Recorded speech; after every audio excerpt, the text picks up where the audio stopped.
ഇന്നലെയാണ് മലയോര ഹൈവേയിൽ പയ്യാവൂരിനടുത്ത് ചമതച്ചാലിൽ ഇങ്ങനെ ഒരു അപകടം സംഭവിക്കുകയും 3 വയസ്സുകാരി ഒരു കുഞ്ഞിന് ജീവൻ നഷ്ടമാകുകയും ചെയ്തത്. ഇതാണ് അപകട സ്ഥലം. ഇവിടെ ഈ അമിത വേഗതയിൽ ഒരു വളവിലാണ് ഈ വാഹനം റോങ് സൈഡിലെത്തി ഈ കുഞ്ഞിനെ അമ്മയ്ക്കൊപ്പം കയ്യിൽ പിടിച്ചുകൊണ്ടിരുന്ന കുഞ്ഞിനെ ഇടിച്ച് തെറിപ്പിച്ചത്. അപ്പോൾ കുഞ്ഞുപയോഗിച്ച ചെരുപ്പൊക്കെ ഇവിടെ നമുക്ക് കാണാൻ കഴിയുന്നുണ്ട്.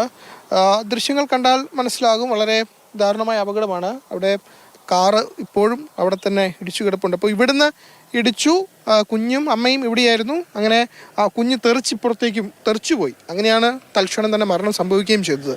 അപ്പോൾ സംഭവ സ്ഥലത്തുണ്ടായിരുന്ന ചേട്ടൻ നമുക്ക് പോകണം. ചേട്ടാ, എപ്പോഴാണ് ചേട്ടനത് അറിയുന്നത്? ഞങ്ങൾ ഈ ഒച്ച കേട്ടോണ്ടാണ് ഇവിടുന്ന് വരുന്നത്. വണ്ടി ഇടിച്ച് മറിയുന്ന ഒച്ച കേട്ടോണ്ടാണ് ഞങ്ങൾ ഓടി വരുന്നത്.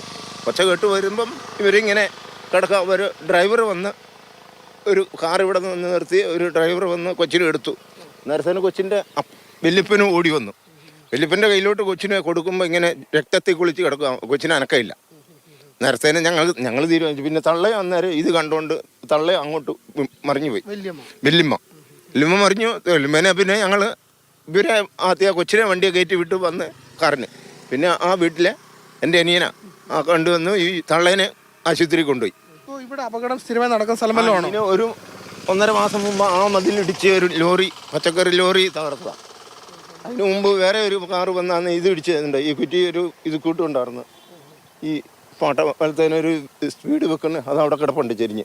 ഏതായാലും ഈ അപകടം തുടർക്കഥയാകുന്ന ഇവിടെ അപകടങ്ങളൊക്കെ ഒഴിവാക്കാനുള്ള ശക്തമായ നടപടികൾ വേണം എന്നതുകൂടിയാണ് നാട്ടുകാരുടെ ആവശ്യം.